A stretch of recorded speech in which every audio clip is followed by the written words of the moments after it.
এই ধানটার ফলন ভালো হয়েছে। তো জাকের খানকে 3 বিঘা ধান দিয়েছে কৃষি অফিসাররা। আমার জমি যা আছে আমি সামনেবার এই জমি এই ধান ডায়াবেটিস ধানটা আমি করবো।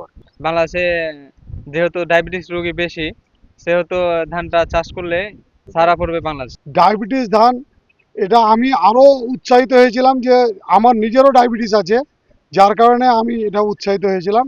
এবং ধানটা ব্যাপক ভালো হয়েছে, এখানে একটা সাড়া পড়েছে। প্রতিদিন 2 জন 3 জন 5 জন করে আসে দেখতে, এবং সবাই উৎসাহিত যে এই ধান আগামীতে করব। যার কারণে আমিও নিজেও আমার প্রায় 25 বিঘা মতো জমি আছে, এই ধানটা আমি আগামীতে করব।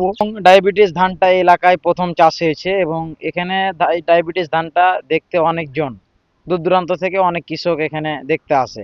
আমিও দেখতে এসেছি এবং আমার 3 বিঘা জমি আছে, আমি 3 বিঘা জমিতে ধান চাষ করে থাকি এবং আগামীতে আমি এই ধানটা এখন আমি এখানে দেখতে এসেছি এবং দেখে খুব ভালো লাগলো। সেক্ষেত্রে আমি আগামীতে আমার 3 বিঘা জমিতে আমি ডায়াবেটিস ধান চাষ করব। যারা ডায়াবেটিস রোগী যারা আছেন তারা সাধারণত যে ধানের চালের ভাত খেয়ে থাকেন সেখানে কার্বোহাইড্রেট থাকে, এবং কার্বোহাইড্রেট থাকলে স্বাভাবিক যেটা আমরা জানি যে দ্রুত হজম হয়ে যায় এবং রক্তে গ্লুকোজের সংখ্যা বেড়ে যায়, যার ফলে ডায়াবেটিস রোগীদের জন্য এটি একটি ঝুঁকিপূর্ণ। কিন্তু আহ, এই বিধান 105 যেটিকে আমরা ডায়াবেটিস ধান হিসেবে আহ, বলছি, সেটাতে কিন্তু এই সংখ্যাটা কম। মানে এখানে একটা জিআই গ্লাইসেমিক ইন্ডেক্স বলে, এই গ্লাইসেমিক ইন্ডেক্স যদি কোনো ফসলে বা সবজি কোনো ফসলে যদি 70 বা তার বেশি থাকে সেটি কিন্তু ঝুঁকিপূর্ণ খাবার।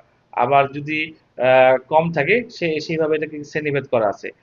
আমরা যে চালের ভাত সাধারণত খেয়ে থাকি সেখানে কিন্তু এই গ্লাইসেমিক ইন্ডেক্স বা জিআইটা কিন্তু 70 বা তার বেশি, যার ফলে কিন্তু এই খাবারটা এই ভাতটা কিন্তু ডায়াবেটিস রোগীদের জন্য একটু মানে ঝুঁকিপূর্ণ।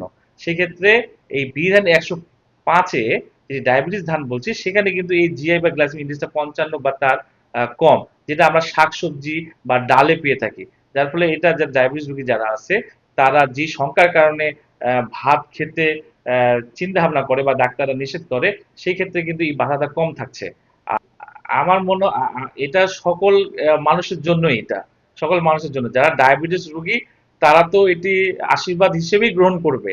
আর যাদের ডায়াবেটিস নাই তারা যারা ভাত খাওয়াতে কমাতে পারে না তাদের জন্য এটা একটি আশীর্বাদ। আমার মনে হয় এটা সকল মানুষের জন্যই এটি প্রযোজ্য।